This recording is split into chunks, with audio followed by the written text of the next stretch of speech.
The Midrash says, Adam nimshal l'shneim asar mazalot. A person is compared to the 12 constellations. Betchila keshenolad, when he's born, nidme ketale, he's like a lamb. And this is the first of the 12 signs of the 12 months, the zodiac, which is the Aries. And the Midrash is going to go through the 12 in a story form. I'll just read us the English for now. He is compared to a lamb as he is soft, but he grows up to be like an ox. That's number 2. Ox is Taurus, the shore. When he grows older, he becomes twins. That's the Te'omim, Gemini, meaning to say complete. And the evil impulse grows in him. And at the beginning, it is weak like a crab. 4, which is Sartan, Cancer. But afterwards, when it grows, it becomes strong like a lion. 5, Leo, the Aryeh. And if he sins, it becomes like a maiden, which is the 6th, which is Virgo or Betula. Virgo meaning maiden or virgin, that's the idea. If he adds more transgressions, they are measured in the scales. Scales is the 7th, which is Moznaim, Libra. And if he continues in his rebellion, he is brought down to the pit below of Gehinnom, like a scorpion.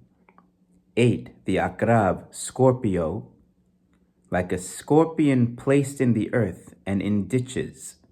But if he repents, he is thrown out, like one who slings his arrow with a bow. Bow is number 9, which is the Keshet, bow and arrow, Sagittarius.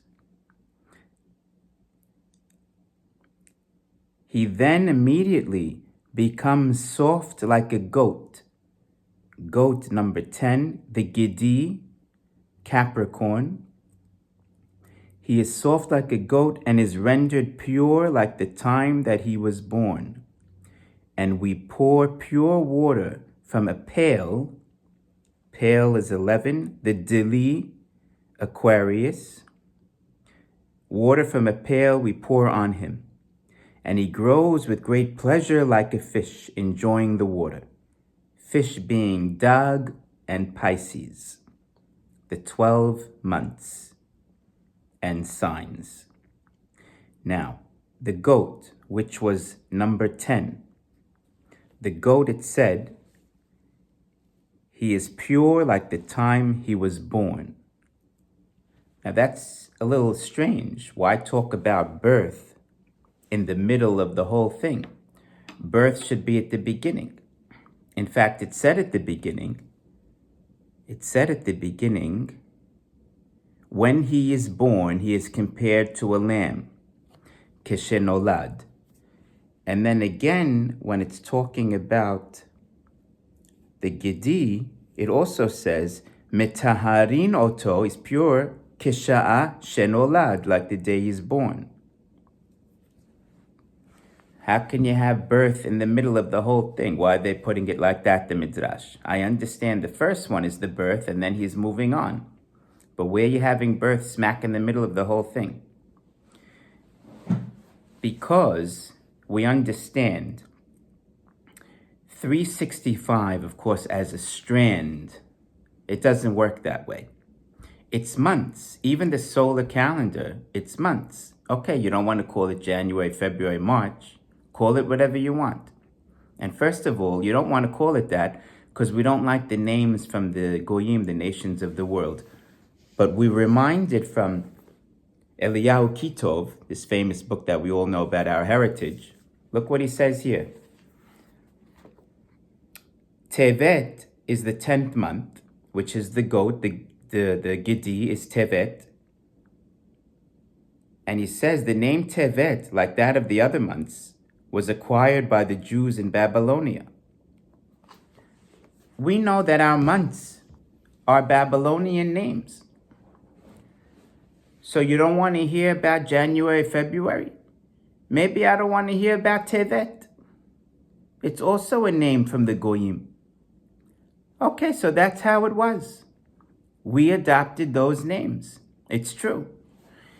If this is how it is, that's how it is. You want to not talk about January, and you don't want to talk about Tevet, go by the Torah's words, month 1, month 2, month 3.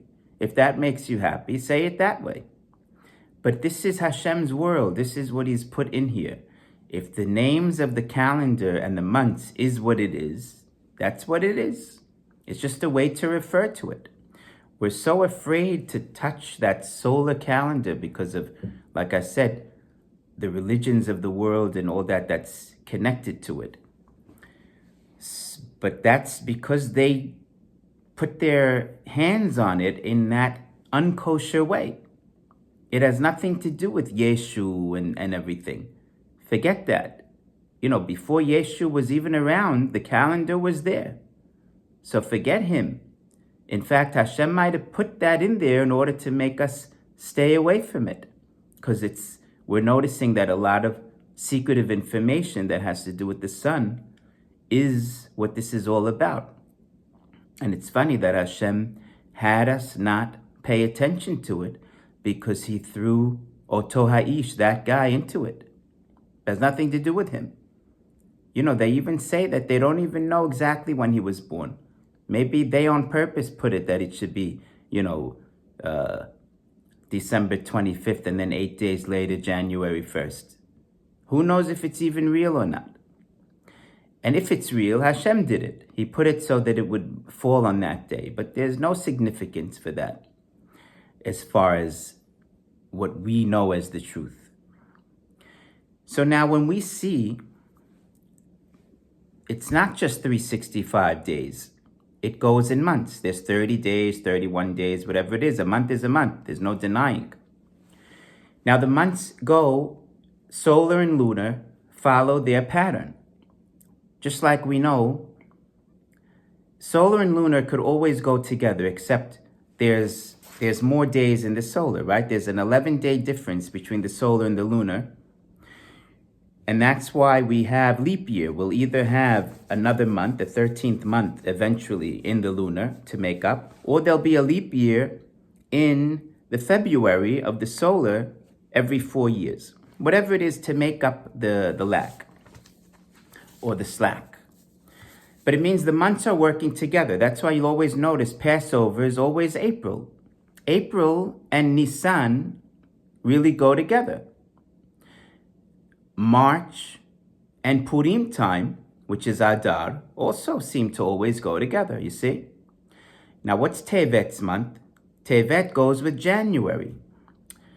It's an orderly thing. The two calendars work together, and they're increments of 30 days or whatever the count is.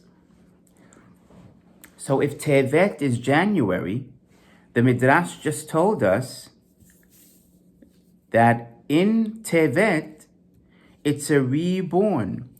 Kisha'a shenolad. It's like being reborn. Birthday. A new birth cycle. Which means when you're going to look at the birthdays, which is the cycle of the solar year, you're going to start on January. Now, you're not going to start on January 15th in the middle. It's always at the top. So if it's January is Tevet, you start at the 1st, so January 1st. You see, that's the logic of why January 1st is the beginning of the cycle, if you want to count 365 now and find your commandment. See, where would you count from is the point. And there's other significance we have to see also in another explanation of something, which we didn't get to now, why there's significance in that. But now you see what January has. That's why that's the beginning of the cycle. And it's all being proven here by the Midrash. Why would the Midrash have something being reborn in the middle of the whole thing? Because it's showing us that in January there is a rebirthing or a recycle of that calendar where it begins on January 1st.